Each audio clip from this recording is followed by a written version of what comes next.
आप सबको भी मेरा साष्टांग दंडवत प्रणाम। जी प्रणाम जी प्रणाम। जय हो प्रणाम जी। आप सबको प्रणाम। गुरु जी प्रणाम।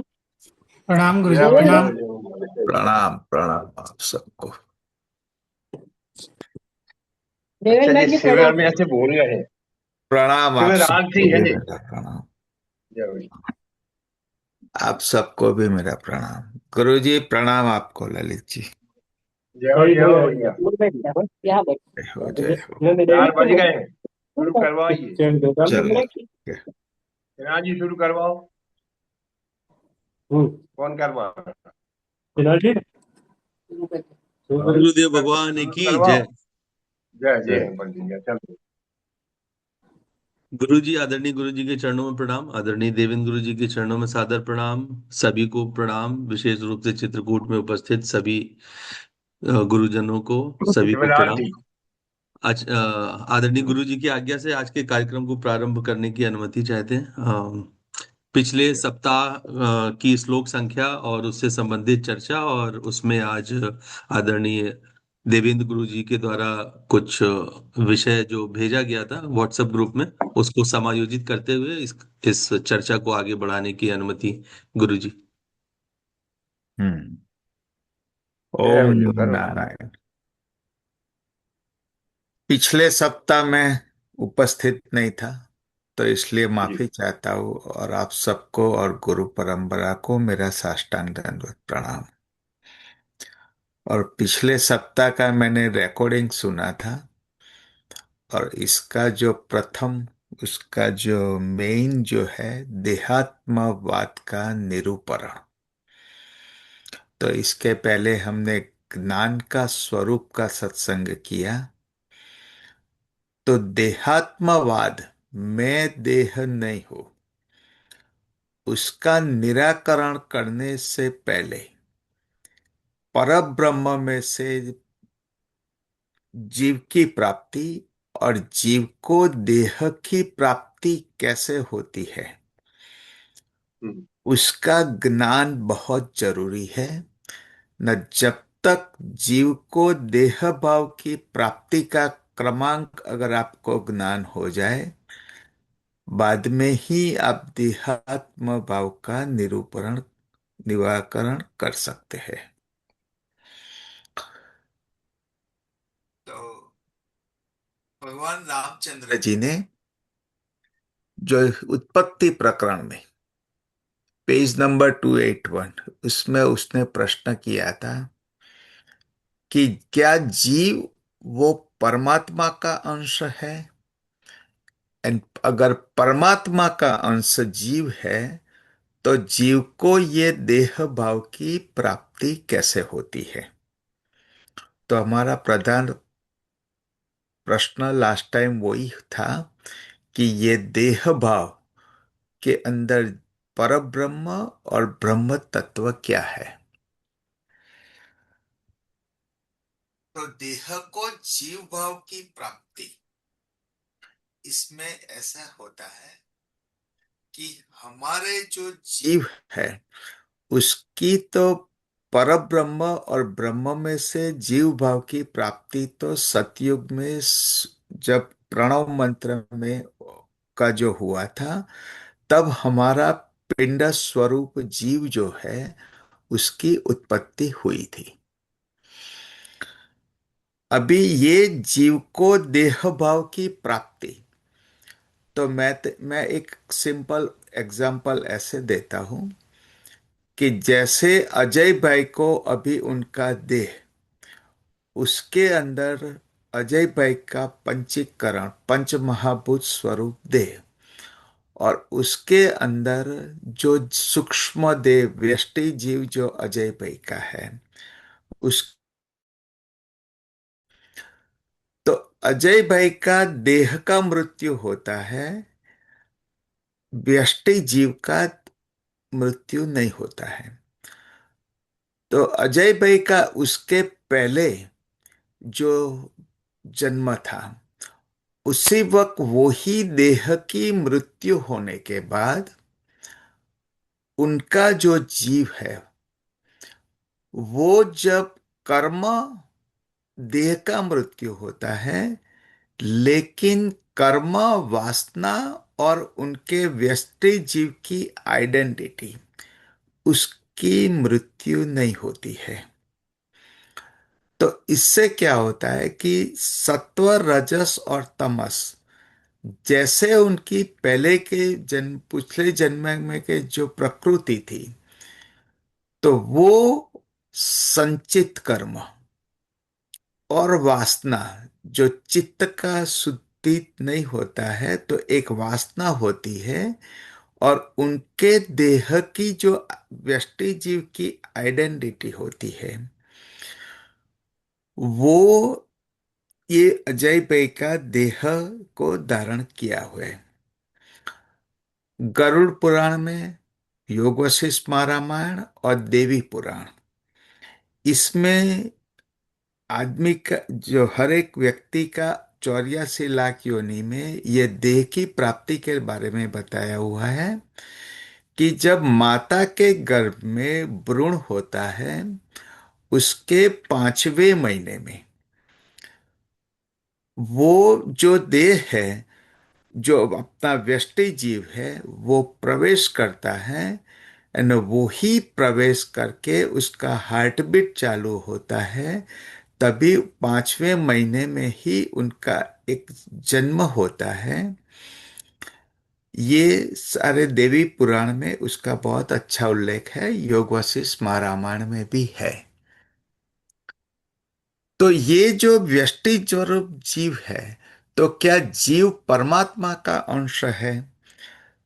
तो ये इसमें ऐसे उल्लेख बताते हैं कि जैसे समुद्र का पानी, और पानी के अंदर एक बूंद ऐसा सोच ले कि मैं समुद्र से अलग हूं, तो शक्ति और शक्तिमान, तो समुद्र का में से जो पानी का बूंद जैसे बनता है, वैसे ही परमात्मा सर्वव्यापक आत्मा का जो स्वरूप हमने जो लक्षण किया, का सत्संग किया था, वो ही जीव एक जैसे एक समुद्र में से पानी का बूंद अहम भाव का स्मरण से समुद्र से अलग होता है, वास्तव में दोनों के अंदर पानी ही है।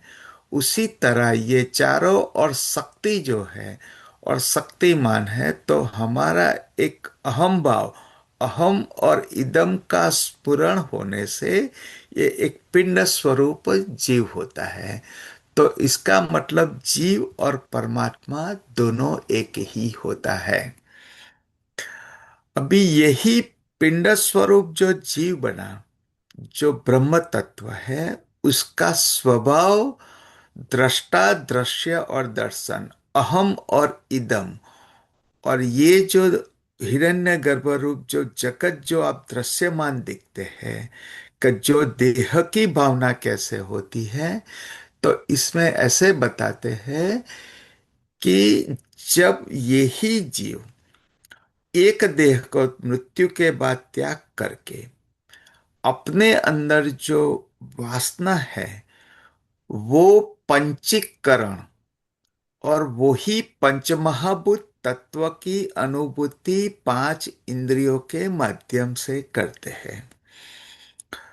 तो जो मैंने अभी 5वें महीने में जो जीव है, वो अपना पिछला जन्म का देह त्याग करके सिर्फ अपना संचित कर्म, वासना और आइडेंटिटी, वो तीनों के साथ वो ही कल्पना करता है 5 पंचीकरण के माध्यम से कि जो जिह्वा है, वो एक रस की कल्पना करता है।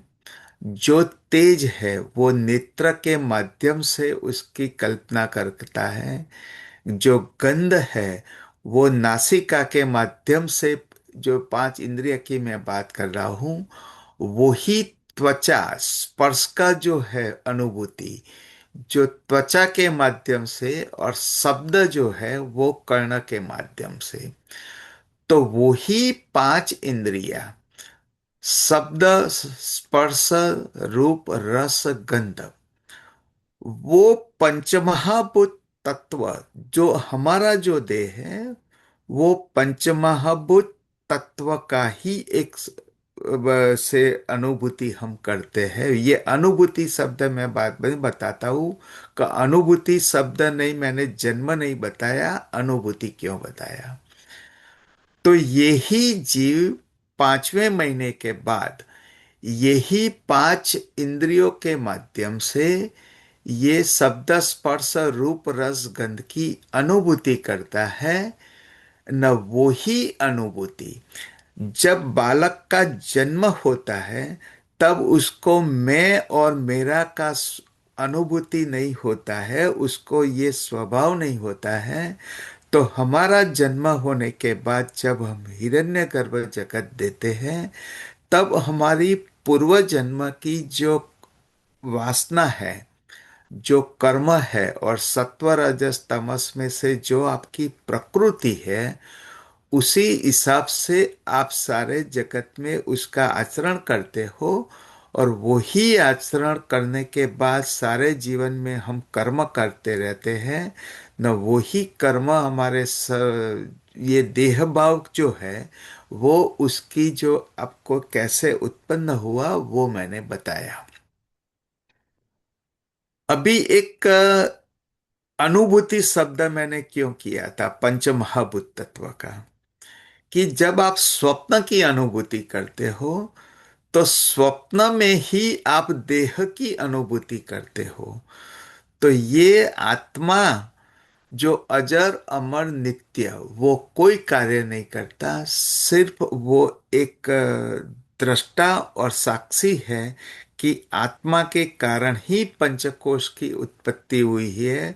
पंचकोश का मूल कारण आत्मा है, लेकिन आत्मा का कारण पंचकोश नहीं है। तो पंचकोश का भी हम एक संक्षिप्त में बता देते हैं कि देह भाव की प्राप्ति।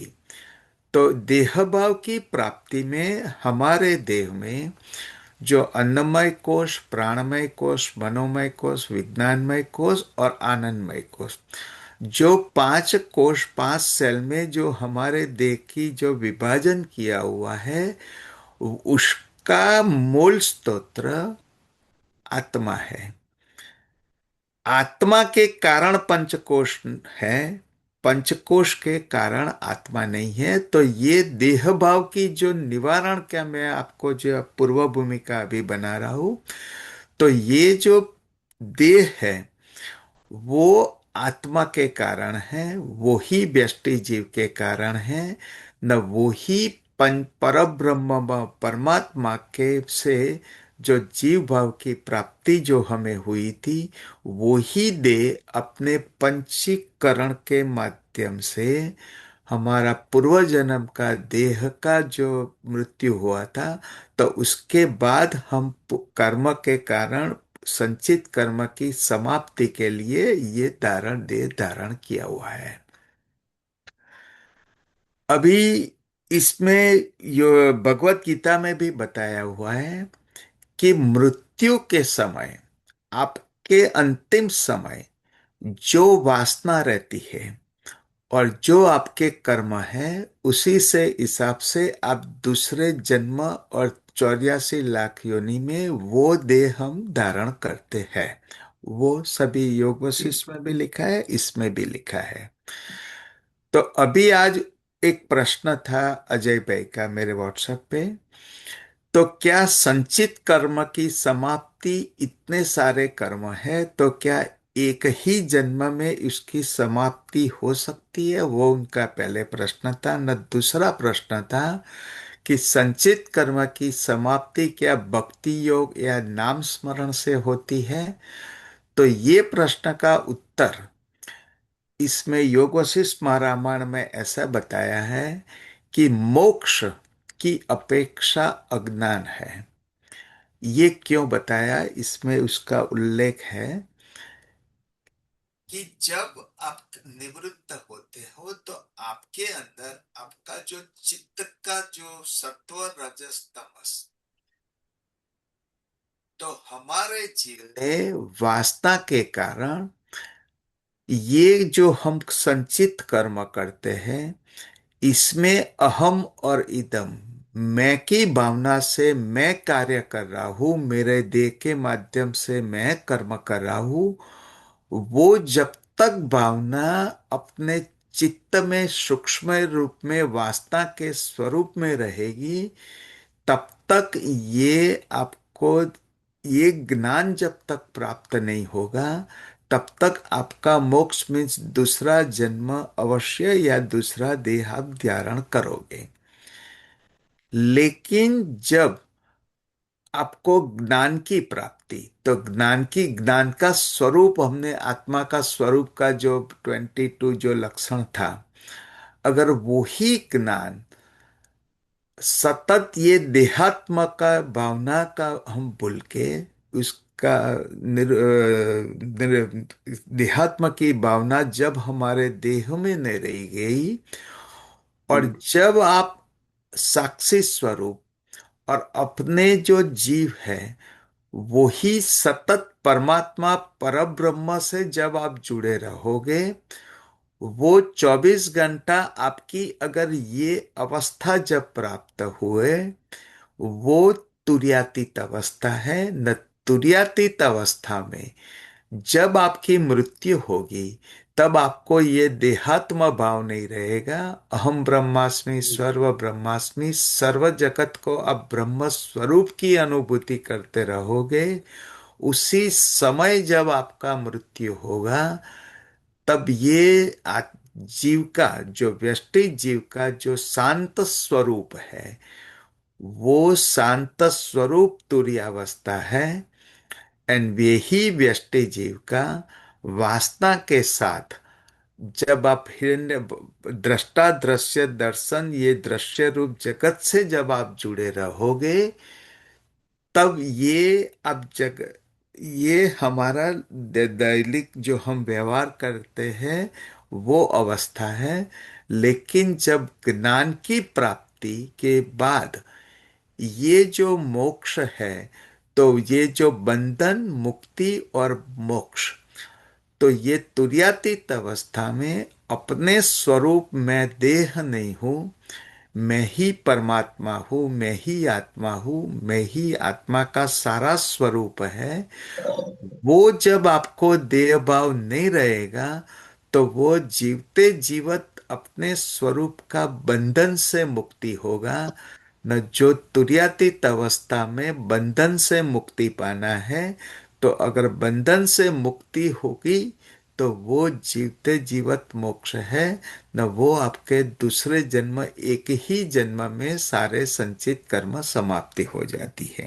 जय भगवान, बढ़िया बात। तीसरा चीज कि ये जो ज्ञान योग, भक्ति योग और कोई अगर ऐसा बताए कि बे प्रभु का नाम स्मरण देके क्या मुक्ति होती है, तो ये जो अभी आप ज्ञान योग में हमने जो प्रवेश किया है, वो पिछले जन्म या ये जन्म में आपने जो भक्ति योग का नाम स्मरण किया, और वो ही पूर्व जन्म के कारण हमें यही गुरु परंपरा और ये जो हमें ध्यान योग कुंडलिनी शक्ति जागृत की जो अवस्था मिली है, वो ही आपने अपने अंदर जो आपकी शक्ति है, उन्होंने ही आपको ये ज्ञान योग के मार्ग में अभी आपके प्रवेश हमने सबने किया हुआ है। तो ये जो हमने, मैं और हमारे जो गुरु, मैं ललित जी या माता जी, वो सब हम सिर्फ ये कुंडलिनी शक्ति और परमात्मा की कृपा से हम सब एक मीडिएटर है आप सबके लिए, कि जो हम आपको ज्ञान योग का मार्ग बताते हैं, वास्तव में ये जो सारी लीला, वो जो सारे आपके कर्मों का फल है, और आपने जो पहले जो प्रभु का नाम स्मरण या भक्ति योग से प्रवेश किया, ज्ञान योग से किया या ध्यान योग के किया, इसके फलस्वरूप तृतीय या चौथी भूमिका में ज्ञान योग, भक्ति योग और ये ध्यान योग तीनों एक ही हो जाएगा। और बाद में देहातीत का भी आपको स्वरूप नहीं रहेगा। वो तुर्यातीत अवस्था में सर्व परमात्मा और ब्रह्म स्वरूप हो जाएगा। तो वही ब्रह्म स्वरूप जो है, यही परमात्मा की और उसकी कृपा है। तो ये जो मैंने अभी शब्द यूज किया था कि ज्ञान के बिना मोक्ष, जो ज्ञान, मोक्ष की अपेक्षा एक अज्ञान की भूमिका है, वो अभी इसमें बहुत अच्छा ये बताया हुआ है। तो ये भी मैंने पेज रेफरेंस लिखा हुआ है कि भी योग वशिष्ठ रामायण में भी वो पेज का अगर आप पठन करोगे 215 का, तो इसमें बहुत अच्छी तरह ये नेक्स्ट पेज में बताया हुआ है।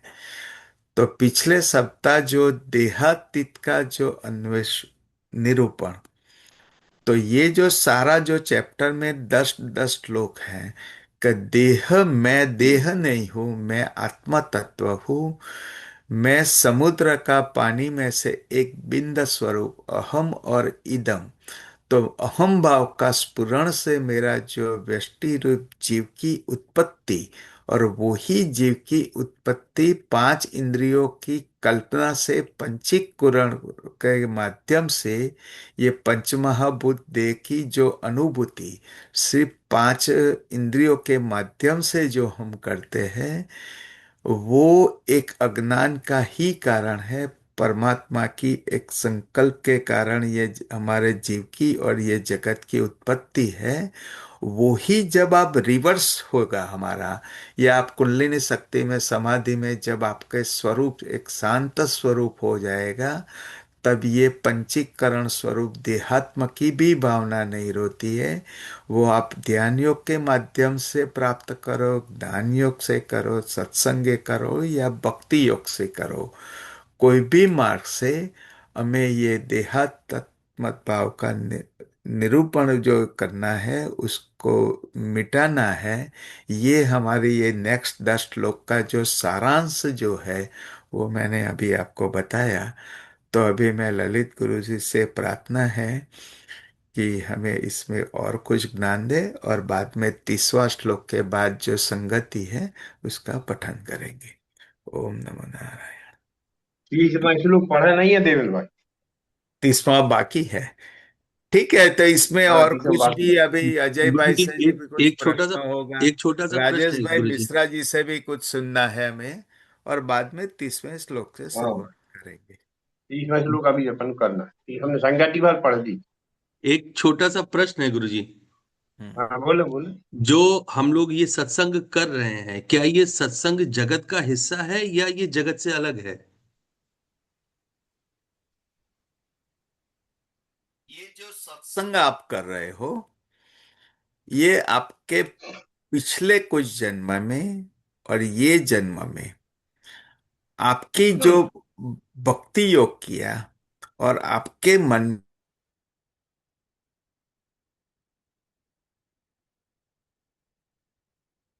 की शुरुआत, उसके कारण ये आपको ये गुरु परंपरा और कुंडलिनी शक्ति की दीक्षा मिली हुई है। तो ये जब कुंडलिनी शक्ति की दीक्षा और गुरु परंपरा, हमारे गुरु परंपरा में और ध्यान योग में प्रवेश पाना, वो भी अनेक जन्मे के शुभ कर्मों के फलश्रुति है। तो यही कुंडलिनी शक्ति, जब आप साधन करते हो, भक्ति योग में नाम स्मरण करते हो, तब ये अपने आप परमात्मा की कृपा, और गुरु कृपा भी एक परमात्मा की कृपा का माध्यम है। उसी के कारण आपको ये गुरु ध्यान योग में, ये सत्संग में, ज्ञान में आपने प्रवेश किया हुआ है। ये आपके कर्मों की फलश्रुति है।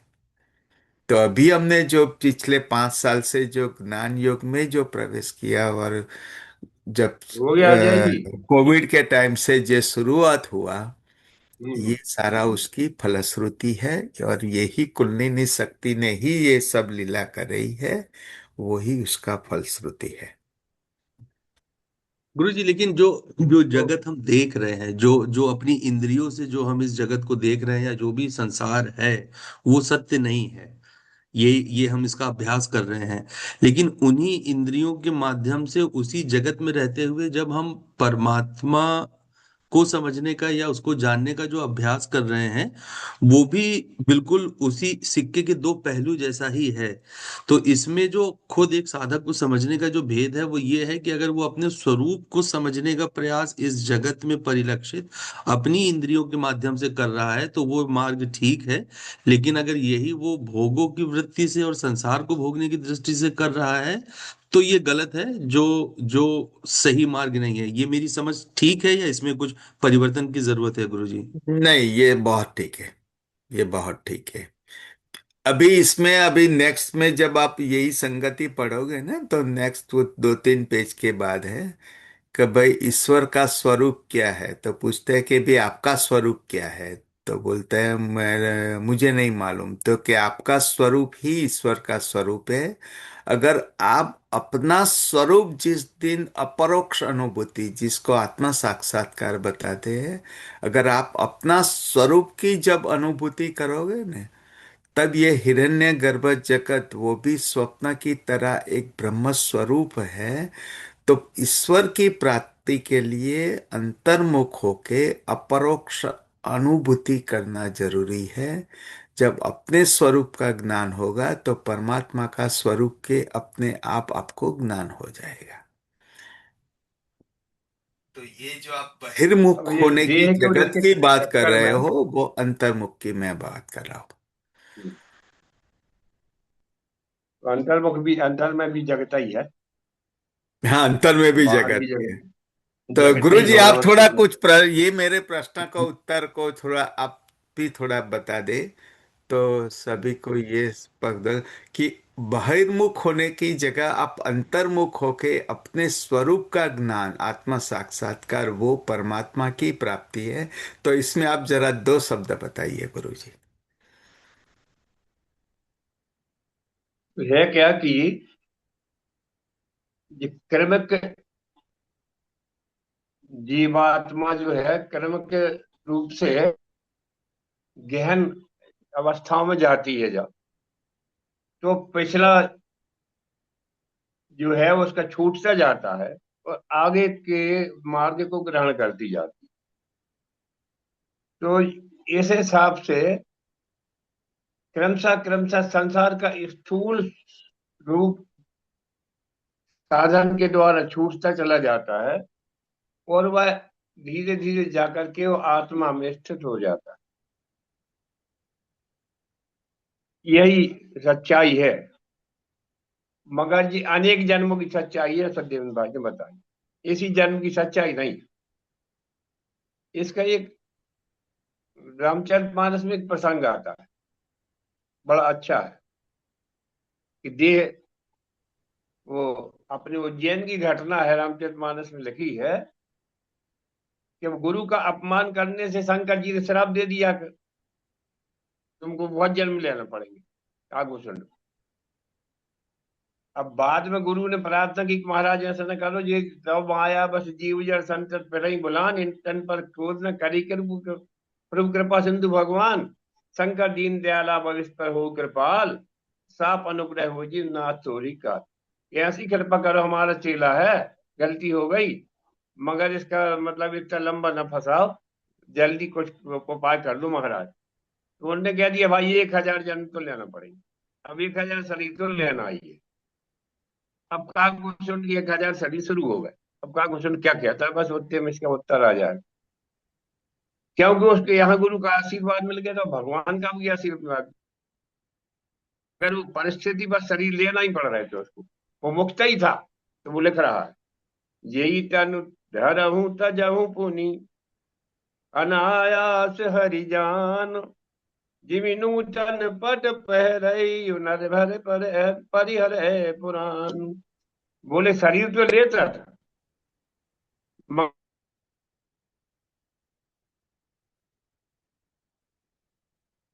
यह दृढ़ ज्ञान उसको उसके गुरु ने और भगवान शिव ने दे दिया। तो वो श्राप के कारण शरीर तो धारण करता था, मगर वो शरीर नहीं रहता था। जो शरीर लेता था वो छोड़ता चला जाता था, और उसके बाद दूसरा शरीर लेता है। इस तरह विधि धरे विविध तन पर ज्ञान न गए खगे। इस तरह से 1000 जन्म ले लिए, मगर वो जैसा था वैसा ही ज्ञान में ही स्थित रह गया। और बाद में जो है फिर लोमस ऋषि वाला प्रकरण आया जिसमें वो काकभूषण हुए। तो जो शरीर जो है इसके लेने छोड़ने में आत्मज्ञान की बड़ी भूमिका है जी रामचरितमानस के साथ। जब उसने आत्मा के स्वरूप में स्थित हो गया फिर वो शरीर में 1000 बार आया, मगर 1000 बाद बाद जब जैसा था शरीर को ज्ञान में ही स्थित रहा, उसका देह के उसमें से कोई संसार के प्रपंच में पड़ा ही नहीं। इस तरह से जी रामचरितमानस इसकी इस प्रसंग को इस तरह से देखती। तो ये हमारी जैसे जैसी साधना वो कृपा परमात्मा की अनुभूति का स्तर हमारा बढ़ता जाता है, उसी तरह से ये प्यूरिफाइड होता चला जाता है हमारा, और ये अवस्था आ जाती है। तो मैं समझता हूँ कि अब अपन को वो 30वां श्लोक लेना चाहिए। तो अजय, हो गया कि तुम्हारा समाधान? जी गुरु जी। हाँ। तो अब 30वां श्लोक पढ़ते कौन, गुड़िया है कि नहीं? नहीं तो मैं ही पढ़ दूँ, कोई जो भी पढ़ दी। जी महाराज जी प्रणाम। हाँ, देवेंद्र पढ़ गुरु दो जी 30वां प्रणाम श्लोक अब। सबको। हाँ। जी महाराज जी। 30वां। संगति से महाराज जी। संगति पढ़ देहात्मवाद का चुके अपन को निराकरण। होशियार भी हो। अच्छा। वो संगति हो चुकी, तुम सीधा श्लोक पढ़ो। जी। जय गुरु। जय। स्वात्मानं शृण्मूर्खत्वं श्रुत्या युक्त्या च पुरुषं देहातीतं सदाकारं सुदूर्स सुदूरदर्शं भावादृशः। मूर्ख तुम अपने आत्मा का वर्णन श्रुति और युक्ति पूर्वक सुनो, क्योंकि यह पुरुष देहातीत सत आकार वाला है और तुम जैसों के लिए अत्यंत दुर्दश है। श्रुत्या युक्त्या चा।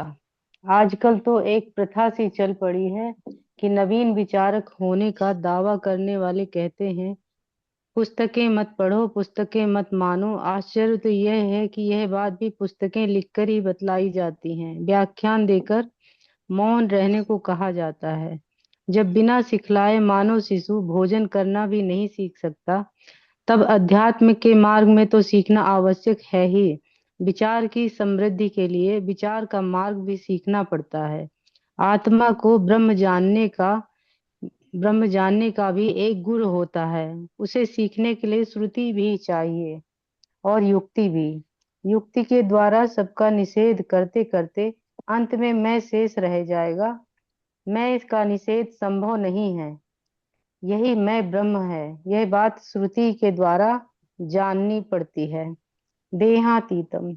आकृति में भार नहीं होता, अतः यह तत्व नहीं है।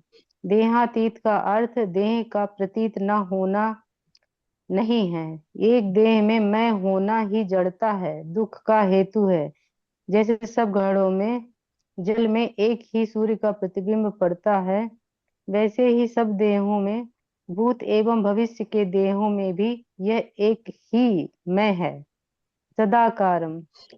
इसका अर्थ है देह रहित सन्मात्र। घड़े की कल्पना से रहित मिट्टी, आभूषण की कल्पना से रहित स्वर्ण, सामान रूप नाम रूप की कल्पना से रहित अपना आपा, यह अतीन्द्रिय है। सुदूरसम सुदूरदर्शम। यह आत्मा कठिनाई से जाना जाता है। पुस्तकें पढ़कर या अपने आप चिंतन ध्यान करके नहीं जाना जाता। कोई बतलाएगा तब इसका बोध होगा। संगति। अब विचार की पद्धति बतलाते हैं। ये पश्चित नानात्वम माया वंचितो नरा। ये कही रहने दो, जो यही श्लोक के मनुष्य। अंदर 31 अच्छा शुरू हुआ महाराज क्या? जी महाराज। जय देवेंद्र भाई, ये पता नहीं समझते हैं महाराज। अपन की। हाँ, चलो, ओम जी। नमो नारायण। जय गुरु। ये श्लोक में चार शब्द श्रुत्वा युक्ताच्व देहातीतम हाँ जी भाई। सदाकार असुदर्दर्शम, वो चार शब्द का मीनिंग हम समझेंगे। तो सबसे पहले इसमें बहुत अच्छी तरह बताया हुआ है एक ही शब्द हम लेते कि युक्ति के द्वारा सबका निषेध करते करते अंत में मैं शेष रह जाएगा। बस जी, बहुत मस्त यही बात। शब्द पे हम आप चर्चा करते हैं, इस पे सत्संग करते हैं। मैं पिछले एक बार किया था यही सत्संग, मैं शब्द का निषेध और कैसे करने का है। तो हमारा देह जो, इसको पंचकोश में विभाजन किया हुआ है। अगर आपके सामने घड़ी है तो ये मेरी घड़ी मीन्स, मेरी मीन्स मैं और घड़ी दोनों अलग हो गया। तो मैं घड़ी नहीं हूं, लेकिन ये मेरी घड़ी है, ऐसे अहम और इदम हुआ। उसी तरह हम जब अब देह का बारे में सोचे, कोष देह, मैं नहीं हूं, तो अन्नमय कोष देह का हम निषेध करते हैं कि मैं देह से अलग हूं। अब सारे व्यवहार में अगर आप ये शब्द यूज करते हैं कि मेरी मन, मेरा बुद्धि, मेरा चित्त और मेरी याद शक्ति, तो इसका मतलब ये हुआ कि मैं जो हूं, जो शब्द आप मैं यूज कर रहे हो, ये मन, बुद्धि, चित्त और स्मृति नहीं है। बाद में इसके अलावा मेरा विज्ञानमय कोश में वो हो गया, और सुसुप्ति के अंदर आपका जो मन, बुद्धि, चित्त शांत होता है, लेकिन उसी अनुभूति करने वाला मैं है। तो सुसुप्ति में गाढ़ निद्रा के बाद भी आप ऐसा शब्द यूज करते हो कि बे मुझे आज बहुत अच्छा नींद आया, बहुत शांत हुआ मगज। लेकिन वो सुसुप्ति की अनुभूति किसने किया? तो मैंने किया। तो ये पंचमहाकोश, वो पंचकोश जो है, वो पांचों कोश जो है, वो सबको मैं जो है आपके अंदर, वो अनुभूति करता है। तो मैं के कारण जो शब्द है, जो आप सारे दिन में, सारे समय जो मैं शब्द यूज करते हो, वो मैं जो है वो ही ब्रह्म तत्व है, वो ही आपका स्वरूप है। तो मैं का निषेध कभी नहीं हो सकता। लेकिन मैं जिसके कारण ये पंचकोश है, ये मैंने ये जगत देखा है, ये हिरण्यगर्भ, मैंने पंचमहाभूत तत्व की अनुभूति की, मैंने स्वप्न देखा, स्वप्न में भी जो पंचीकरण के माध्यम से पंचमहाभूत तत्व की आप जो अनुभूति करते हो, वो भी मैंने देखा। तो आप जो सारे दिन जो मैं शब्द यूज कर रहा हूं, तो ये जो शब्द मैं है, वो ही ब्रह्म तत्व है, न वो ही अपना वास्तविक स्वरूप है। तो दूसरा देहातीतम, जो देह में मैं होना, वो जड़ता और दुख का हेतु है। सभी देह में मैं ही एक हूं। तो हर एक जीव, या मैं शब्द जो यूज कर रहा हूं, वैसे अजय भाई है, वो अपने भी जो पिंड स्वरूप जीव है। तो ये मेरा स्वरूप जो अजय भाई, तो हर एक जीव के अंदर जो लोग मैं शब्द का यूज करता हूँ, करते हैं, वो वास्तविक में पर ब्रह्म में सिर्फ अहम और इदम की स्फुरना से हर एक जो जीव की पिंड स्वरूप जीव की प्राप्ति हुई है। वास्तव में वो शक्ति और ब्रह्म तत्व हर एक जीव में एक है, लेकिन सिर्फ मैं की स्फुरना के कारण ये देहातीतम और ये जड़ता और दुख का हेतु है। अभी सदाकार, तो सदाकार क्या होता है कि मैं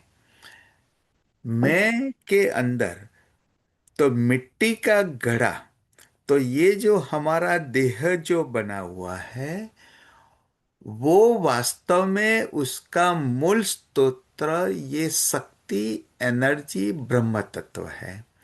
लेकिन ब्रह्म तत्व में जैसे मिट्टी का घड़ा है तो हमारी दृष्टि मिट्टी में नहीं होती है, घड़ा में होता है।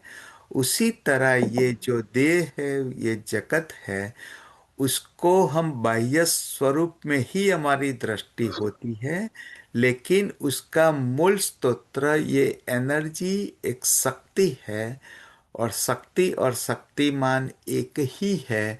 अगर यही दृष्टि, ये शक्ति ब्रह्म तत्व में हमें रहेगी तो हमें घड़ा में मिट्टी दिखेगी और आभूषण में जो मूल सोना दिखेगा।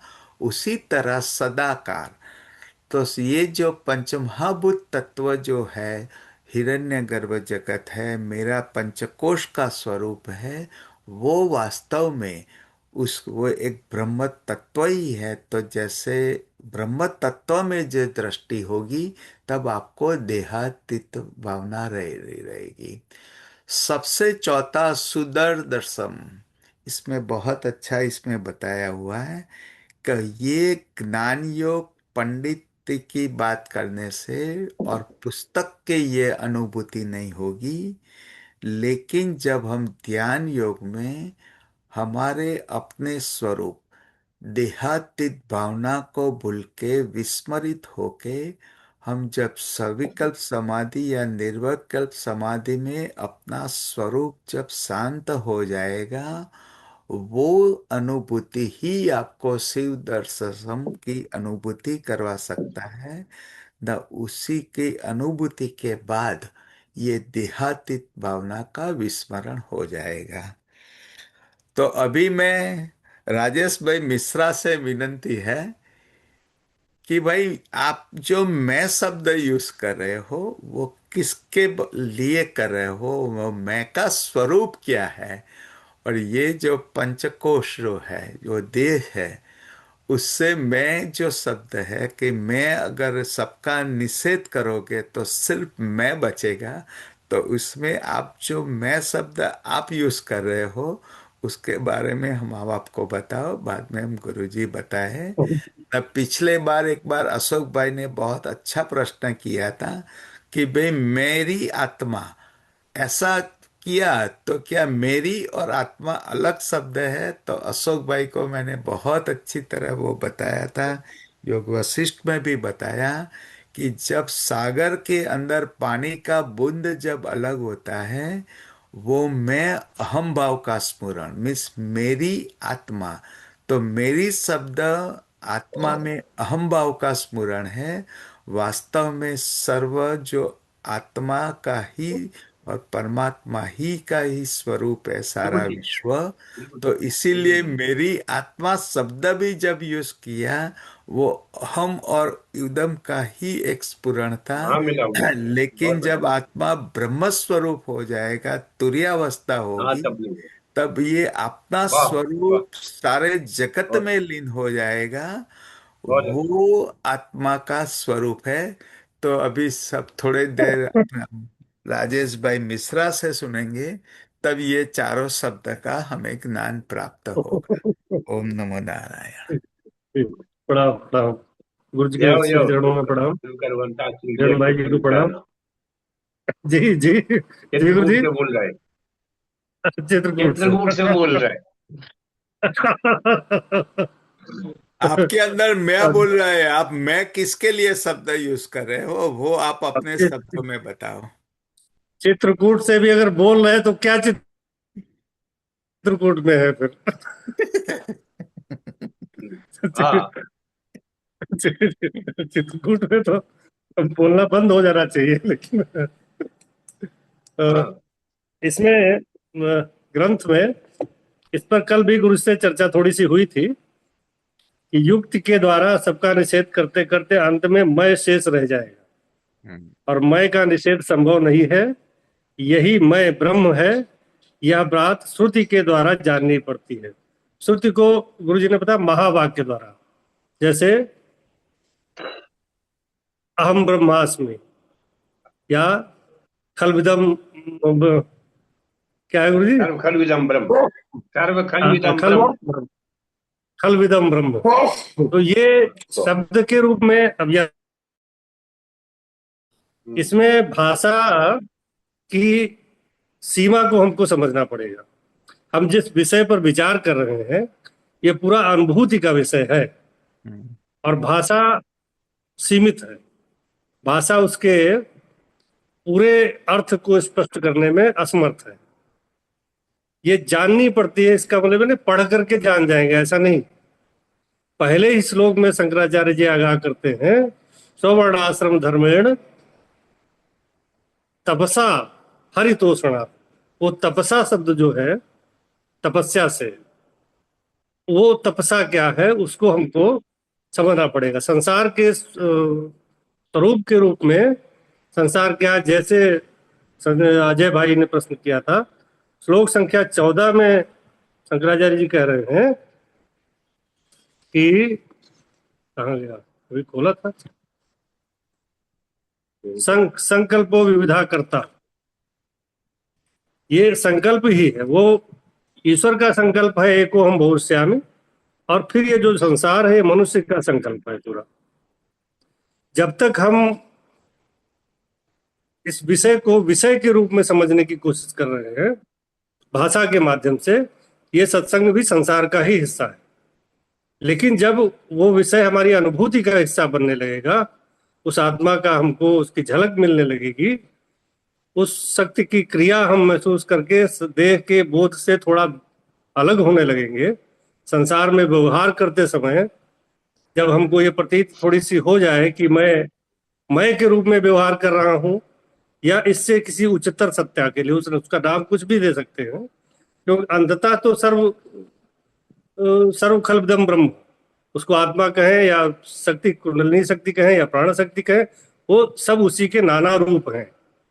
जैसे निश्चलानंद जी ने, शंकराचार्य जी ने बताया कि ब्रह्म की एक इच्छा एको हम बहुश्यामी, तो उसको संसार के रूप में कारित करने के लिए 5 देवता, जब हथेली और 5 उंगलियां, ऐसी उन्होंने संज्ञा दी।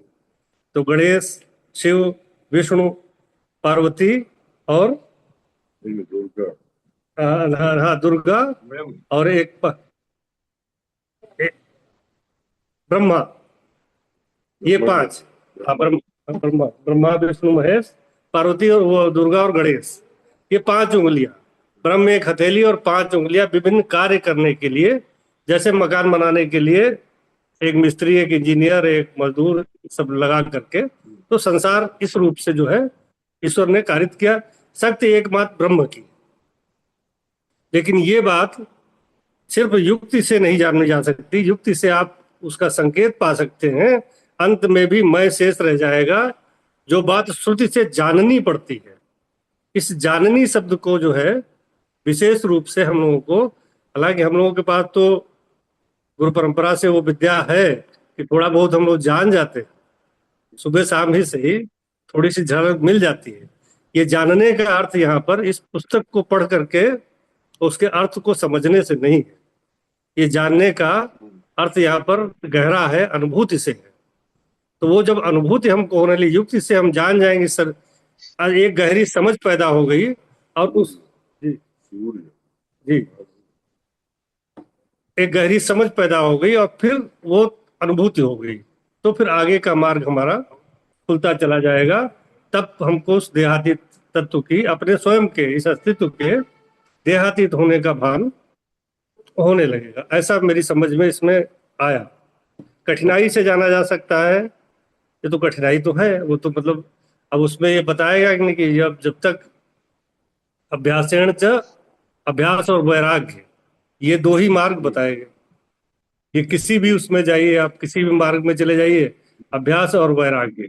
इस संसार के सत्य को सत्य न मान करके जो आंखों से दिख रहा है, और जिस प्रपंच में हम हैं, इसी को सत्य न मान करके इसके परे इस सत्य का जो कारण तत्व है, उसको उस आधार में अपनी निष्ठा जब हम रखेंगे और जब उसकी अनुभूति होने लगेगी, तभी ये संभव है। इसीलिए इसको सुदूरदर्शन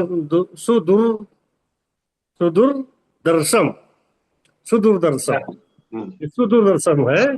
तो ये सुदूरदर्शन भी बड़ा विशिष्ट है, ये कहीं से कुछ दूर से दिखाई ऐसा लगता है मिश्रा जी, ऐसा लगता है जी कि मैं का जितने लोग प्रोनाउंसिएशन करेंगे, जी जी जी जितने लोग माँ का उच्चारण करेंगे 1000 आदमी, जी। तो उसका अर्थ अलग ही अलग होगा, अलग ही अलग होगा, बिल्कुल अलग होगा। है ना। एक आदमी मैं का जी कुछ जी। पर्यायवाची नहीं है। एक मैं मैं कह का रहा है कोई तो पर्यावरण। शरीर है, एक मैं कह रहा है तो ब्रह्म है। ब्रह्म है। हाँ हाँ। तो जितने आदमी हैं जी जो मैं का जी उच्चारण कर जी रहे जी। हैं, वे सबके हम्म। अर्थ अपने अपने हैं, अलग अलग।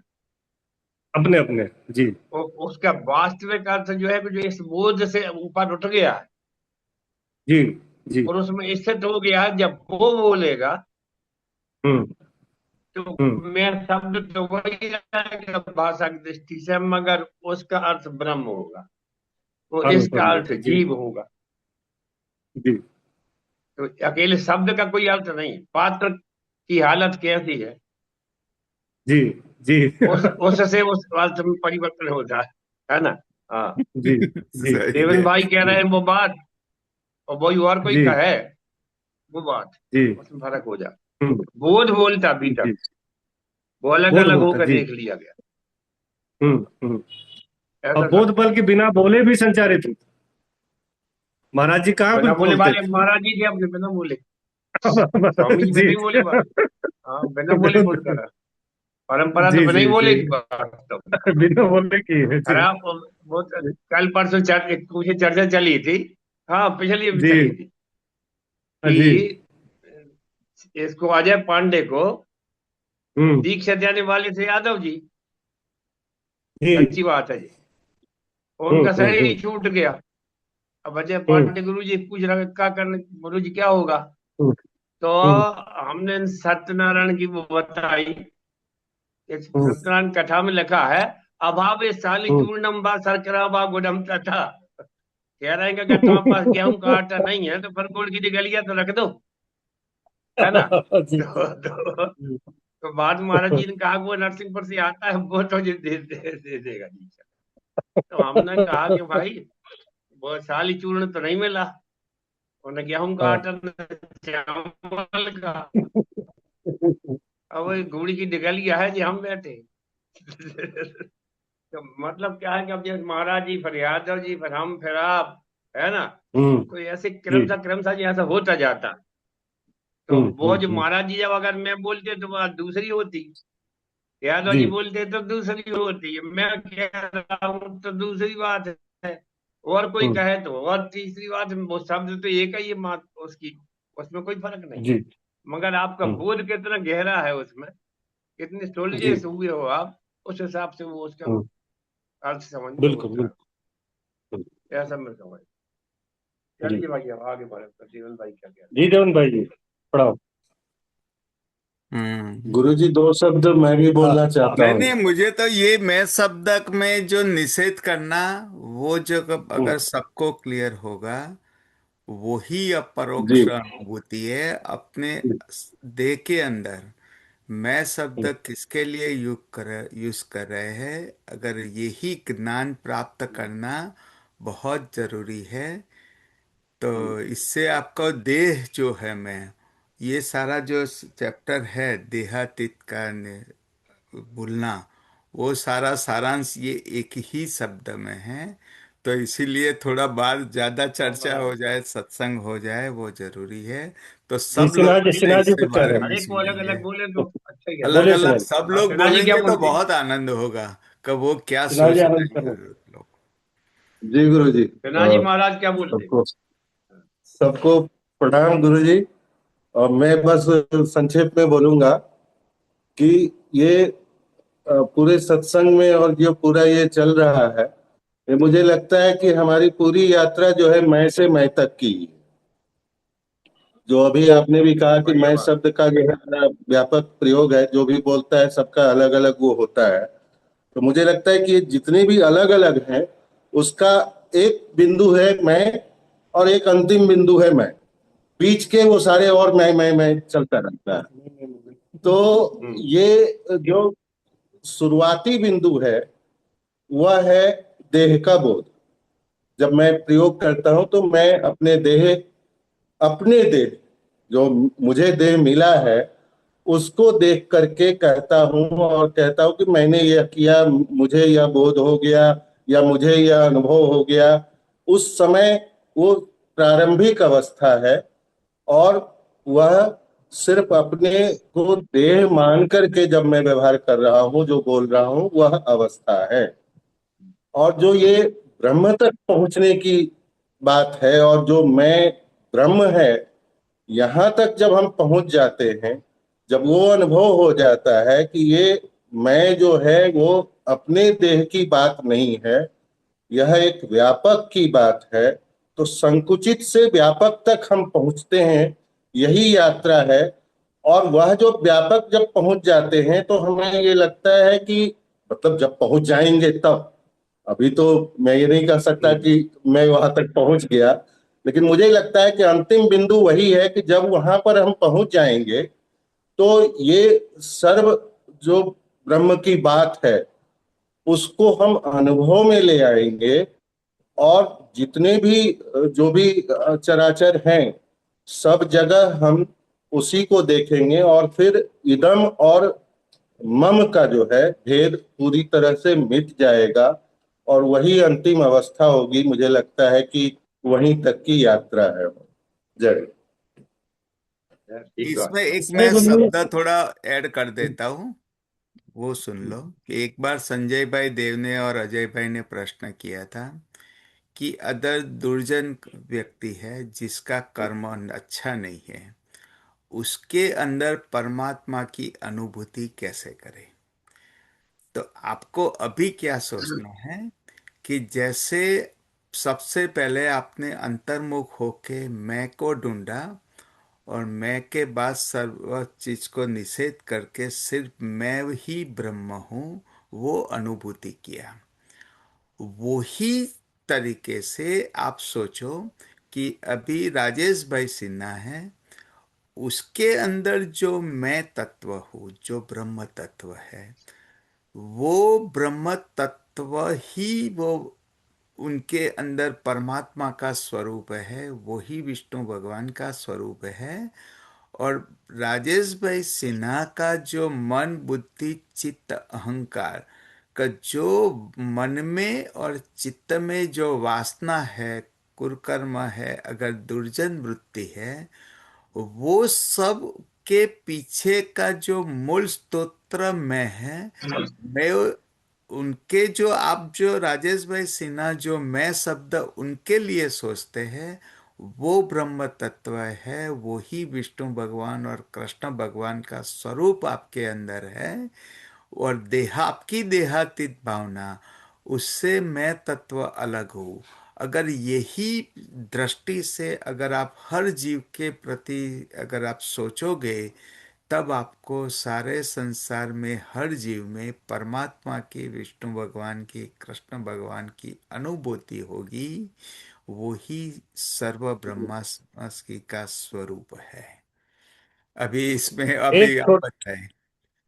एक छोटा सा इसमें जो है, अभी बातचीत में ही सत्संग सत्संग का ये प्रभाव होता है कि फिर बातों से बातें निकल आती। इसके हम्म। पहले जो हमने एक इस श्लोक से एक चीज ये स्पष्ट हो रही है कि युक्ति से देह के मैं होने का निषेध करना और श्रुति से उसका बोध।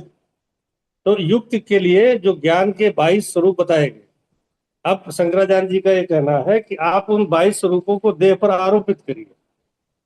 क्या आप शांत हैं, क्या आप सच्चिदानंद, वो 22 लक्षण जो आत्मा के बताए गए, क्या वो लक्षण आपकी देह में है?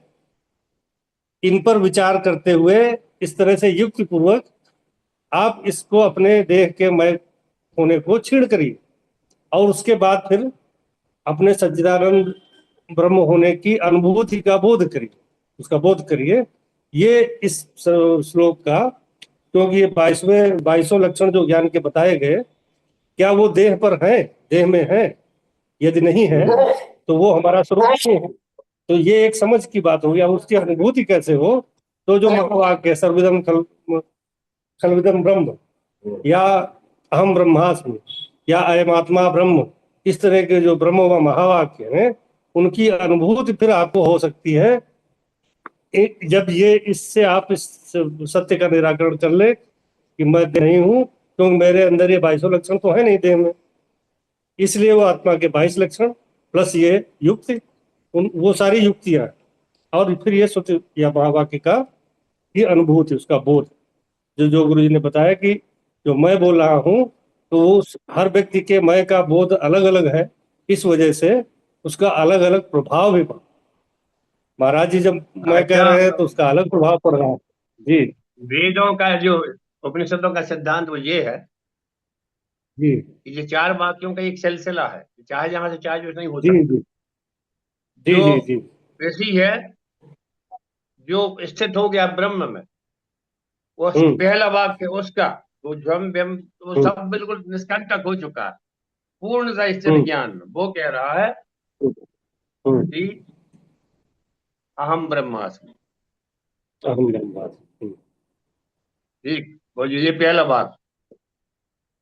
फिर इतना कहने के बाद जब वो कहेगा सामने वाले से तो उसकी समझ में आने लगेगा कि कौन कह रहा है ना। फिर वो अगला स्टेप में उठा कहेगा सर्व खलु इदम ब्रह्म, मैं अकेला नहीं, निश्चित रूप से सर्व खलु, जितना कुछ दिखाई दे रहा है, सर्व खलु इदम ब्रह्म, ये दूसरी स्थिति आई। अभी उसको समझ में पूरी नहीं बात। जब तीसरी स्थिति में कहेगा तत्त्वमसि, तत्त्वमसि जी, वही जो मैं हूं, वही जो यह सर्व है, वही तू है। ये स्टेप है वेद उपनिषदों के, वेदों की। अहम ब्रह्मास्मि सर्व खलु इदम ब्रह्म तत् ब्रह्म त्वमसि, वही तू है जो मैं हूं, जो सब है ना। तब वो जो कहेगा से वो हम कब कहेगा, तब वो चौथे स्टेज में आके वो अनुभूति करेगा कि वो हम अहम आत्मा ब्रह्म, अय आत्मा ब्रह्म, अब सब हो गया। ये सिलसिलेवार है, एकदम से कुछ नहीं बोलने वाला है। पहला एक मुक्त पुरुष कह रहा है, फिर कह रहा कि नहीं, मेरी दृष्टि में सब ब्रह्म ही है, सर्व खलु इदं ब्रह्म, प्रमाणित कर रहा है अपने आचरण से, अपने बोध से कह रहा है, आचरण से प्रमाणित कर रहा है। तब फिर कह रहा है तू है, इसलिए तत्त्वमसि, वह तू है, वही जो मैं हूं। और फिर वो कहेगा है महात्मा ब्रह्म से वो हम, अहम ब्रह्मास्मि, अब कहेगा। ये एक इसका अध्यात्म का एक सिलसिलेवार सिस्टम है, कहीं से कहीं नहीं हो सकता। चलिए और आगे बढ़ाइए। गुरु जी आपकी अनुमति हो तो मैं अपनी समझ को और परिष्कृत करने के लिए कुछ कहना चाहता हूँ, ताकि उसको करेक्ट किया जा सके। बोले। जो जिस मैं की चर्चा हो रही है, मुझे लगता है कि ये मैं वही सनातन है जिसको हम अक्सर अपनी बातों में, जिसका हम नाम लेते हैं, और इसी सनातन रूपी मैं को देश काल परिस्थिति के अंतर्गत श्रवण श्रुति और साधन के रूप में जब कोई आत्मसात करता है, तो उस देश काल परिस्थिति के अनुसार कभी वो कर्म योग का रूप लेके एक परंपरा में आगे बढ़ता है, वही मैं वही सनातन। जब कोई दूसरा व्यक्ति किसी दूसरी देश काल परिस्थिति में उसका अनुभव करके और उसको आत्मसात करता है, तो वही एक परंपरा ईसाई की हो सकती है, वही मोहम्मद साहब की हो सकती है, वही एक परंपरा एक गुरु शिष्य परंपरा में आगे उसी मैं को देश काल परिस्थिति, जैसे यहाँ पर उसको अनुभव करने के लिए मेरी देश काल परिस्थिति अलग है और किसी भी साधक की देश काल परिस्थिति में उस सनातन मैं को अनुभव करने की स्थिति में अगर उसके सामने प्रतिपक्ष नहीं खड़ा है तो वो शुद्ध मैं है। वो उस मैं को ही उस वो उसी मैं को रिप्रेजेंट कर रहा है जो विशुद्ध है। लेकिन उस अभ्यास में उस मैं के सामने अगर कोई भी प्रतिपक्ष है तो वहीं पर वो राग द्वेष ईर्षा या बाकी वो सारे विपु जो इस साधन में आपको नुकसान पहुंचा सकते हैं वो प्रकट हो जाएंगे। तो इसका एक उदाहरण मेरे मन में आया, आज सुबह ही आया, कि रावण के प्रति किसी भी व्यक्ति के मन में ना तो ईर्ष्या है, ना तो क्रोध है, ना तो पाप का भाव है। लेकिन राम के प्रति सबके मन में श्रद्धा है, जबकि वो इतना बड़ा आताताई अत्याचारी था और उसने वो सारे विधर्मियों के कर्म किए। लेकिन कम से कम व्यक्तिगत रूप में अगर कोई मुझसे पूछे क्या तुम्हारे मन में रावण के प्रति घृणा है, तो ऐसा कोई स्वीकारोक्ति मेरे मन में नहीं है। लेकिन राम के प्रति मेरे मन में उतना ही सम्मान है और उस परम स्थिति में है, क्योंकि यहाँ पर जिस मैं का मैं अभ्यास कर रहा हूं उसके प्रतिपक्ष में रावण खड़ा नहीं है, उसके पक्ष में राम खड़े हैं। तो जब इस प्रकार का मैं साधक के जीवन में अभ्यास का केंद्र बिंदु बनता है जहां पर प्रतिपक्ष कोई नहीं है, तो मुझे लगता है वो सही मार्ग में बढ़ रहा है और वही वो सनातन मैं है जिसको हम अलग अलग रूप से यहाँ पर समझ रहे हैं और जिसका वर्णन कर रहे हैं। अब इसमें अगर कहीं पर मैं गलत हूं तो कृपया मुझे मार्गदर्शन दे गुरु जी। अभी मैं शब्द को ज्ञान योग और भक्ति योग से हमने अभी सत्संग किया। अभी हम ध्यान योग से और मैं उसी को भी थोड़ा सत्संग करना बहुत जरूरी लगा मुझे, कि जब हम साधन करते हैं कुंडलिनी शक्ति जब विशुद्ध चक्र से ऊपर जाती है तब मैं की परिस्थिति क्या होती है। तो इसमें ऐसे बताया हुआ है कि जब आप सविकल्प समाधि या निर्विकल्प समाधि की तो बात यही है कि मैं का विस्मरण होके जीव और शिव का मिलन होके जो शक्ति स्वरूप शक्ति में अहम भाव के स्फुरण से जो आपका पिंड स्वरूप जीव बना हुआ है, जो कुंडलिनी शक्ति जो है वो ब्रह्म में शक्ति में लीन हो जाके वो सारा परमात्मा और सर्वव्यापी निर्विकल्प समाधि में हो जाती है, जो प्रत्यक्ष अनुभूति हम कर सकते हैं।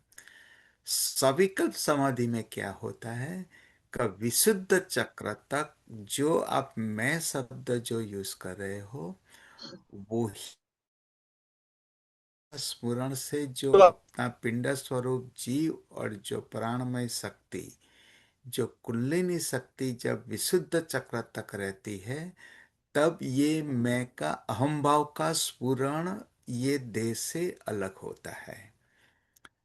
तीसरा एक अनुभूति जो आप सब लोग में के किसको हुआ है तो बताना, कि जब एक स्थिति अणोमादि लघुमादि मुद्रा में एक ऐसी अनुभूति होती है कि ये देह से कुंडलिनी शक्ति की अलग अनुभूति होती है, वो एक अणुस्वरूप होके अनुभूति होती है और समझने के से बात से अगर ये देह से बाहर भी अलग भी निकल सकती है या देह के अंदर ही जब ब्रह्मानंद में ये कुंडलिनी शक्ति जाएगी तब ये मैं का विस्मरित होके वो ब्रह्म में और सर्वशक्ति में लय होता है। जैसे पानी का बिंदु सागर में गिरने से वो पानी का बिंदु समुद्र बन जाता है, पानी में लय हो जाता है, उसी तरह हमारी कुंडलिनी शक्ति वो ब्रह्मानंद में जब प्रवेश करती है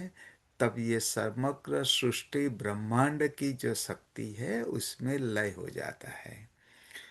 तो ऐसा प्रत्यक्ष अनुभूति अगर इसमें से किसी ने किया है तो वो शब्दों में अभी बताए, और गुरुजी से भी मेरी प्रार्थना है कि भक्ति योग में जब आनंद में हम लय हो जाता है तब भी मैं का लय होके हम ये परमात्मा के सर्वशक्ति जो है सर्व विद्यमान शक्ति है इसमें लय होता है। वो अवस्था जिसने प्रत्यक्ष अनुभूति किया है वो अभी शब्दों में बताए तो ये बहुत जरूरी है कि मैं का विस्मरित कैसे होगा। कौन बताएगा? मैं तो बता सकता हूँ, कोई समस्या नहीं है, मगर कोई और। गुड़िया क्या कह रही? जी महाराज जी। गुड़िया क्या बोल रही? हाँ। अ, ये जो महाराज जी ने अभी बोला, हाँ बोल। महाराज जी उस समय पता नहीं, समझ में ही नहीं आता, मैं भी नहीं रहता, कुछ नहीं रहता, मतलब समझ में ही नहीं आता कि कहाँ है हम। समय भी नहीं रहता, कुछ नहीं रहता वहां पे। एक आनंद की स्थिति रहती है, लेकिन हाँ एक भान रहता है कि मैं हूँ। एक हम्म। मैं रहता है, जो वो मैं शरीर नहीं होता, ऐसा रहता है। बस ये जो अवस्था है ना, ये आपको मैं का अनुभूति करवा रहा है। वो ही आत्म साक्षात्कार की एक भूमिका है, यही आत्म साक्षात्कार है। राजेश भाई मिश्रा, आपको भी कैसे अनुभूति ध्यान योग में मैं की हुई, वो भी आप थोड़ा शब्द बताएंगे?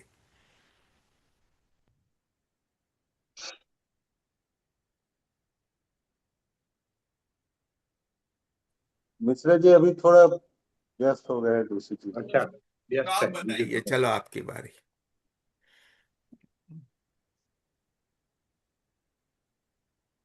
क्या गुरु जी? आप बताइए मतलब कि जब आप साधन में बैठते हो मैं तो मैं की ये पूछ रहे प्रत्यक्ष हैं। अनुभूति क्या कर रहे हो आप?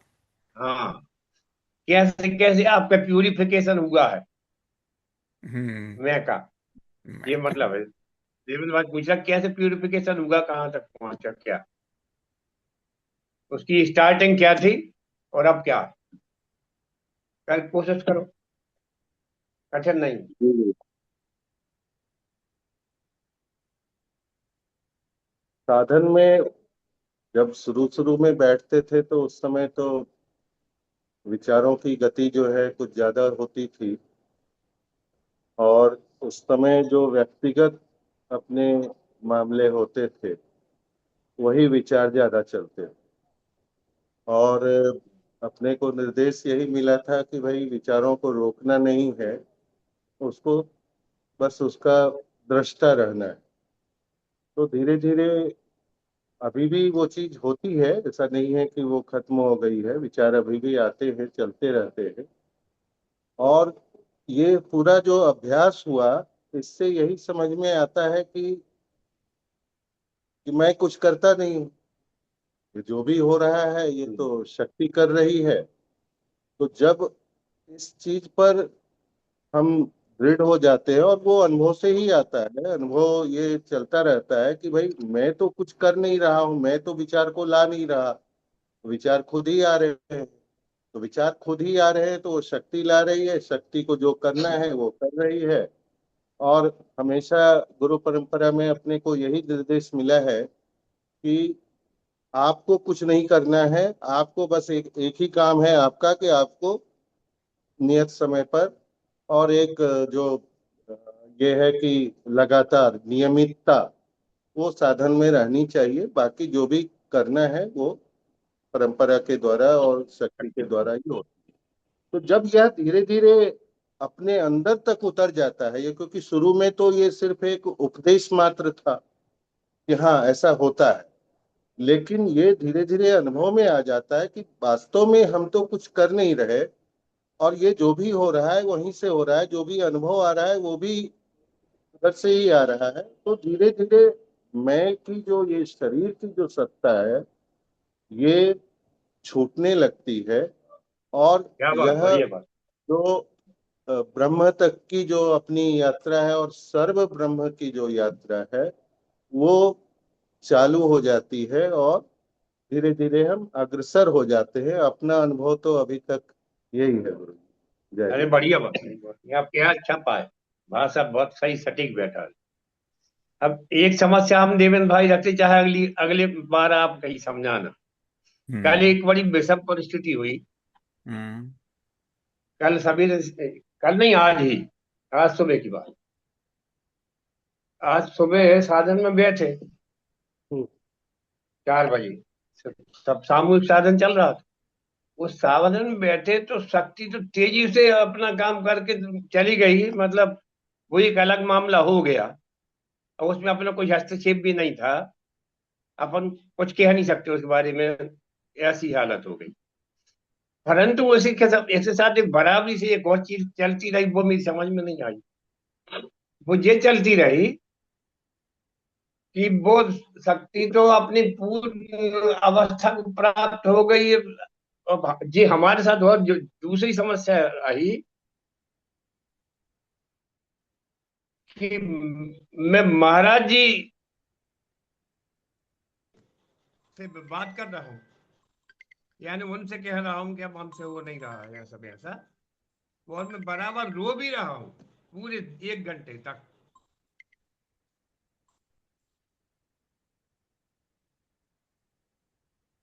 तो ये दूसरा ये क्या चक्कर था, वो देवेंद्र भाई बताएं। अगर अभी ने बता तो कभी बताएं, मगर बताना ही पड़ेगा। आज की बात हम्म। है। ये गधे को नहीं क्या, ये सन चल रहा। हम्म। बीच बीच में ये जो गुरुजी आपने जो उठाया ना प्रश्न, वो योग हम्म। वशिष्ठ रामायण में सरस्वती और लीला, उसका हम्म। उत्पत्ति प्रकरण में बहुत अच्छा संवाद है कि आपका देह के अंदर, चित्त के अंदर जो संस्कार है, वो कभी भी वही जो आपने पुनर्जन्म में जितने भी आपने जो अनुभव पुनर्जन्म हुआ है, वो सब सूक्ष्म रूप में, स्मृति रूप में चित्त के संस्कार में रहते हैं। अगर हम्म। आप यही ध्यान के समय वही जो संस्कार जो पहले पिछले जन्म में या यही जन्म में पिछले जन्म समय में कुछ भी अगर आपने अनुभूति किया है, तो वो दृश्यमान दृश्य रूप हो जाता है। पातंजलि योग सूत्र में, विभूति योग में वैसे जो बताते हैं सिद्धि में कि यही चित्त के संस्कार, अगर आप भविष्य के चित्त के संस्कार पे अगर आप संकल्प और धारणा ध्यान समाधि करोगे, तो भविष्य में होने वाली घटना भी आपके समक्ष दृश्यमान हो जाती है। यही चीज हाँ बिल्कुल जब आप बिल्कुल। साधन में बैठे थे, तब आपके अंदर जो महाराज जी का चित्त का संस्कार जो भूतकाल में था, वो दृश्यमान हुए।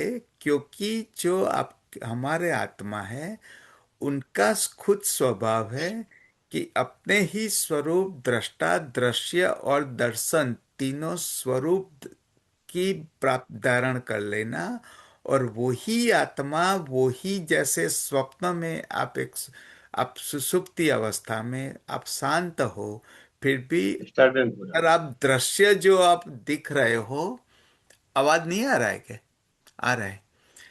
आप जैसे आया, अब स्वप्न, आया।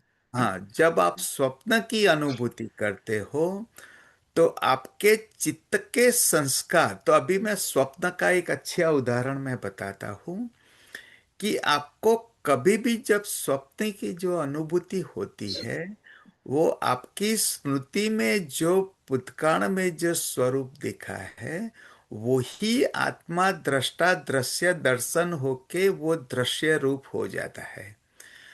तो उसी तरह सरस्वती और लीला का एक बहुत अच्छा संवाद है कि लीला के पुनर्जन्म में जितने भी जन्म हुए थे, वो सरस्वती ने वो ही देह के अंदर वो ही सारे उसके जन्म का जो पिछले जो स्वरूप था, वो उसको उसके एक बताया था। उसको दिव्य दृष्टि बोल बताते हैं। तो ये जो आपको जो हुआ है, वो आपकी कुंडलिनी शक्ति, चित्त के संस्कार में स्मृति रूप जो थे, वो अपनी ही आत्मा वो दृश्य रूप होके आपको दिखने लगी।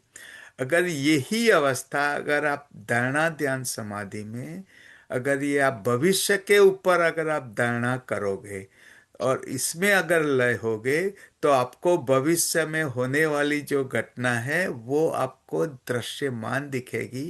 वो हम वो तो ठीक है, विभूति योग बस में अब वो बात ये बात बना बताया हुआ है। तो ये आपकी बिल्कुल ठीक। ये सही अवस्था सही थी, है। ये अवस्था सही थी। है। तो अब उसके उसी के प्रकाश से ये यहाँ प्रकाशित हो रही थी। हाँ, प्रकाश से हो रही है न, वो उसीलिए तो अपनी योग काम वशिष्ठ करे नहीं, महाराज, मगर ये हाँ वही प्रकाशित हुई। प्रकाश हो रही थी न, इसीलिए योग में जो वेद व्यास थे वो सारा त्रिकाल ज्ञानी थे। सबरी जो थी वो त्रिकाल ज्ञानी थी। तो त्रिकाल ज्ञान का मतलब होता है कि अपने ही आत्मा की, अपने स्वरूप की एक अवस्था होती है कि वो चित्त के संस्कार के ऊपर धारणा ध्यान समाधि करके आप भविष्य में एक युगों तक होने वाली घटना भी दृश्यमान और स्वरूप आप हो देख जाती, सकते हो। वो तो बात ये सही है। अवस्था आपकी है। इसमें एक और समस्या वही उसमें कि हाँ। शक्ति तो 5 बज गए तो संकल्प से चलती, तो वो हम्म। जितनी बजे उतरना थी वो तो उतर गई, हम्म। मगर ये जो भाव अवस्था है ये उतरी नहीं, हम्म। ये बनी ही रही गुरु जी वाली। अब उसी या समय संजय भैया ने कहा कि वो गुरु जी आप भजन गाओ, है सही ना। बात है। अब वो मैंने कहा कि यार कैसे भजन गाऊं, क्योंकि हम्म। महाराज जी छूट है जब तो भजन गाए हम। हम्म। तो मैंने नहीं गा पाया, मैं रोने लगा। मैंने कहा कि मैं नहीं गा सकता अभी, हम्म। बहुत देर लगेगी अभी ठीक ये होने में। भक्ति योग की पराकाष्ठा तो थी। आज सवेर भजन भी नहीं गा पाए, और हम्म। वैसी हुई हालत। और सब लोग बेचारे जो जुड़े हो वे बड़े दुखी हो गए, क्या हो रहा। हम्म।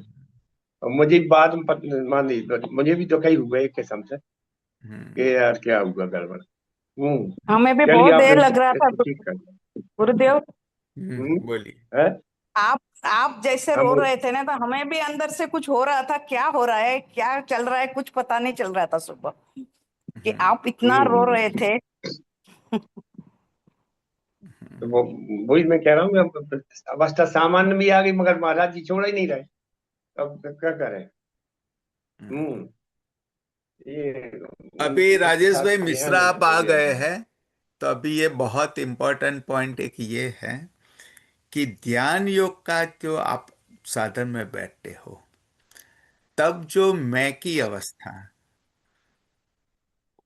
क्या परिस्थिति होती है, वो ही प्रत्यक्ष अनुभूति है।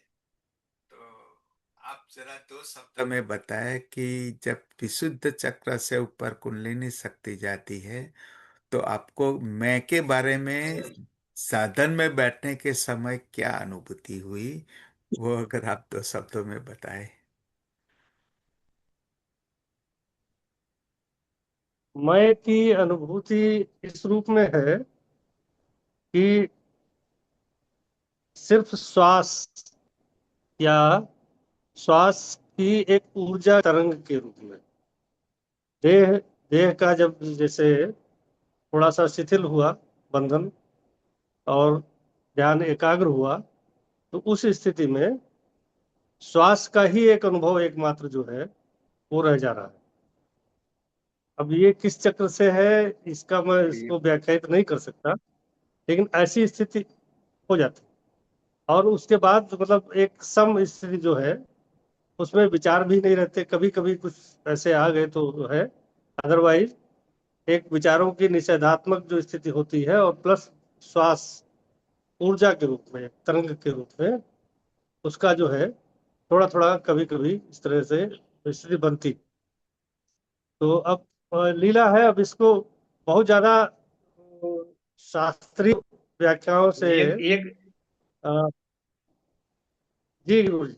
एक बात आ रही मिश्रा जी। अब जी अभी अब सब विद्वान बैठे हैं तो समझ मजा आएगा इसमें।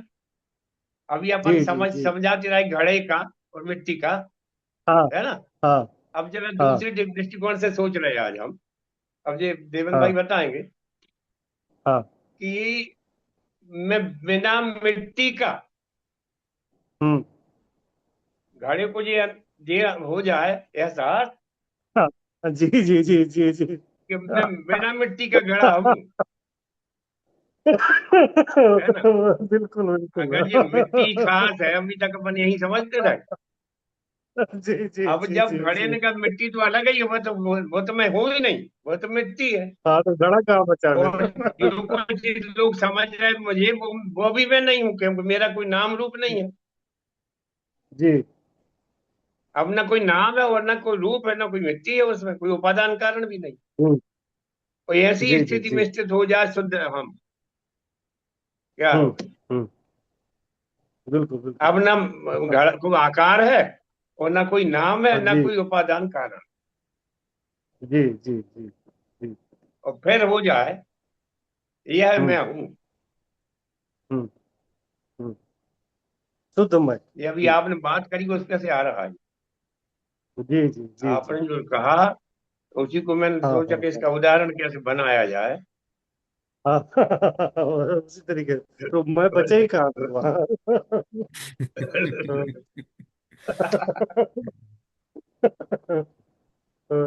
जब मैं था तब हरी अब नहीं। देवन भाई बताएंगे कि बात कहाँ तक थी।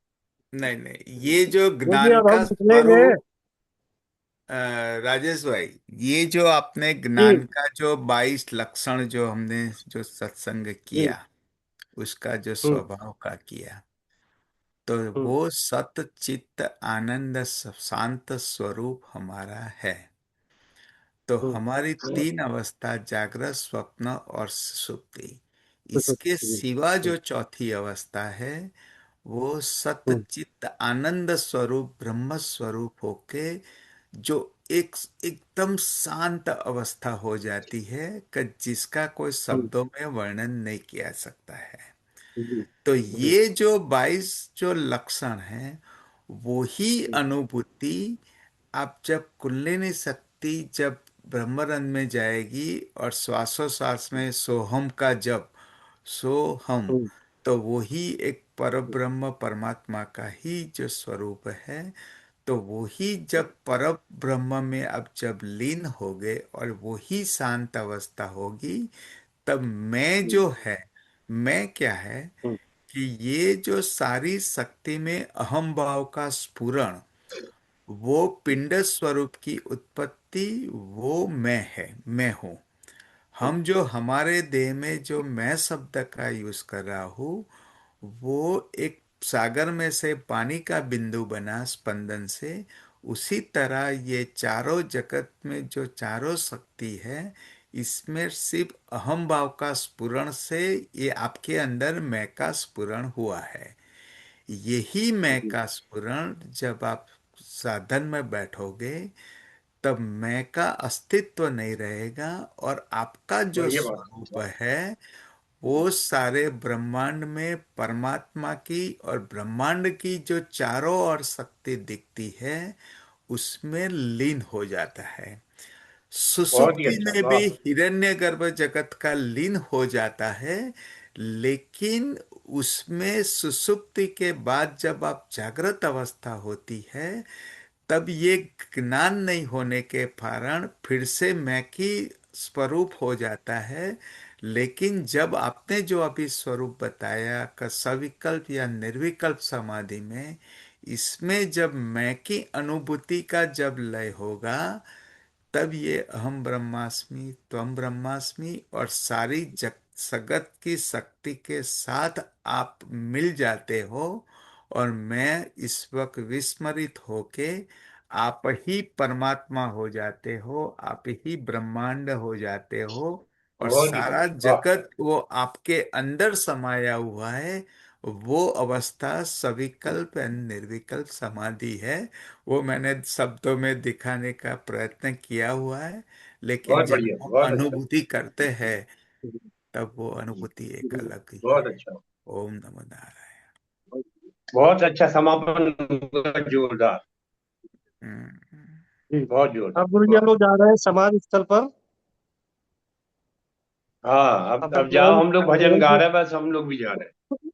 अग्रवन जी प्रतिदिन वहां पर वो करते हैं, दीप जलाते हैं और पूजा करते हैं। तो वहां जाएंगे, फिर उनके साथ ही उनके जाएंगे, फिर शाम से हम लोग यहाँ पर हाँ, शिव बता को दो मना दिए रहे कि हैं। तुम्हारे कितने दिन का क्या चल रहा है, एक बार बता दो भाई। जी, बताइए बताइए।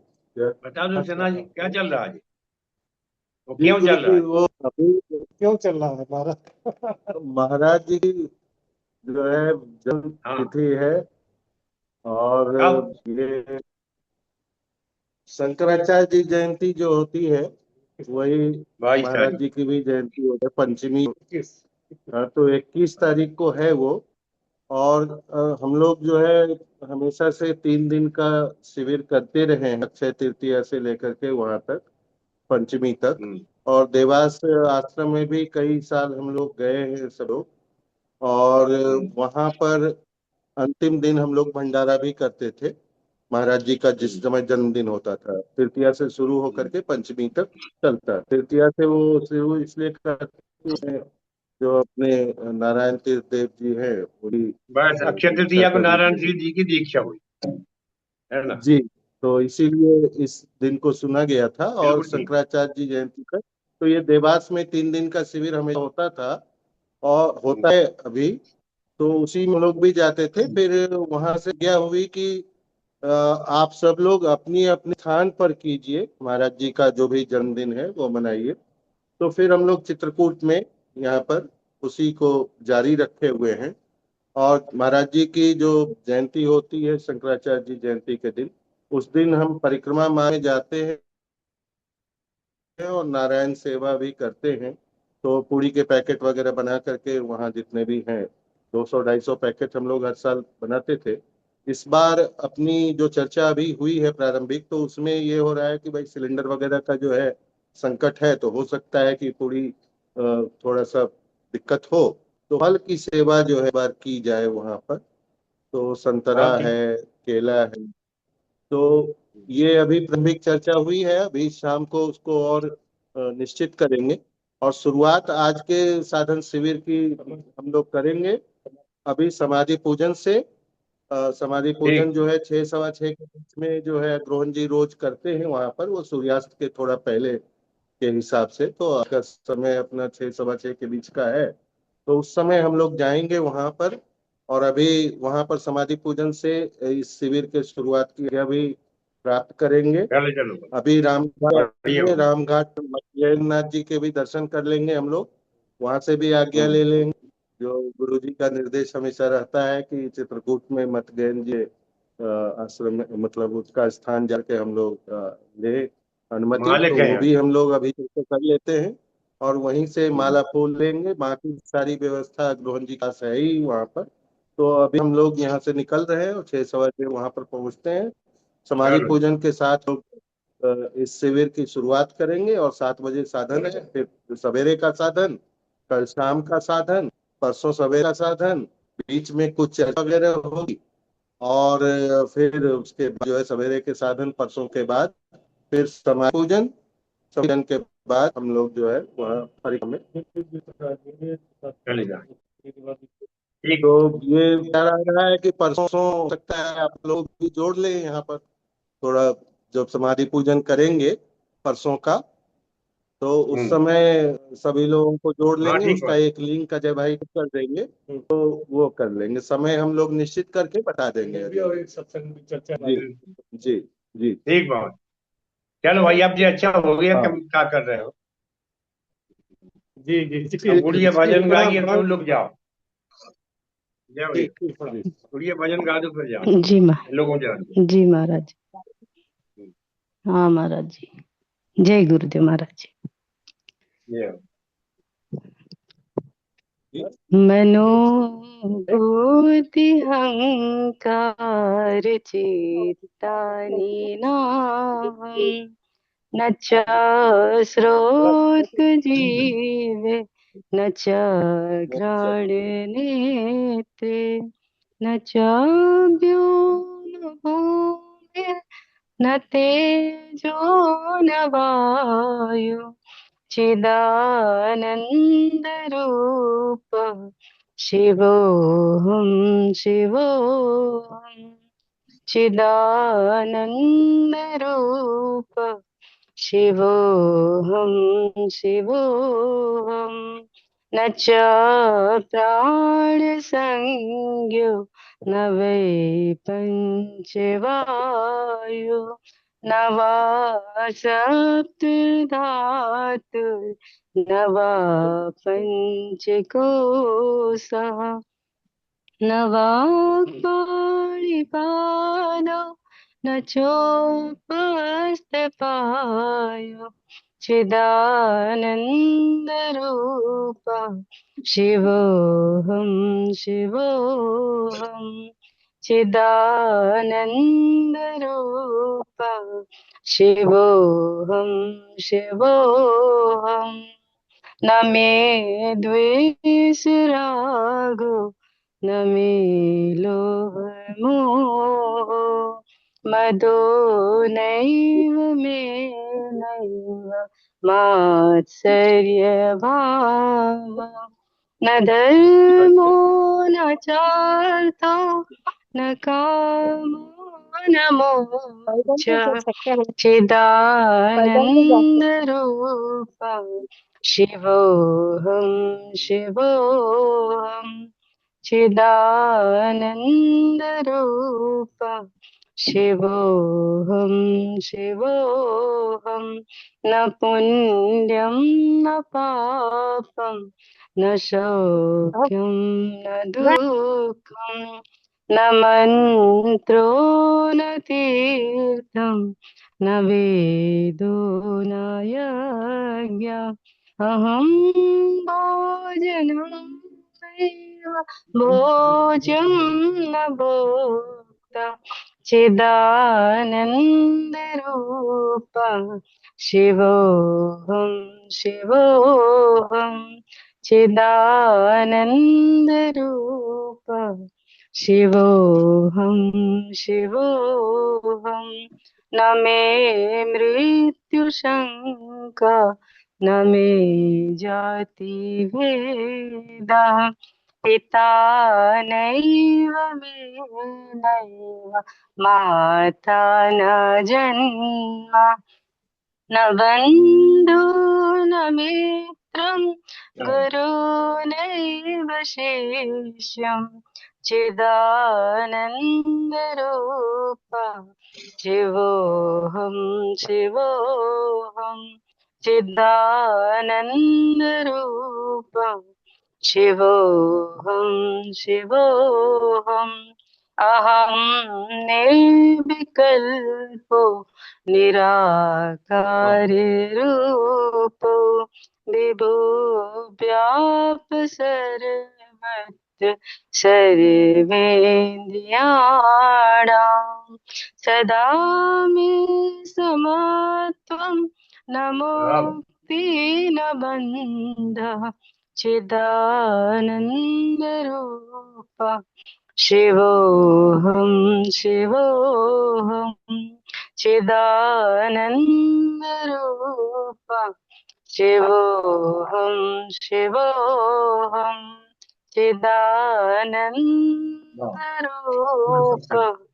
शिवोऽहं शिवोऽहं जय गुरुदेव।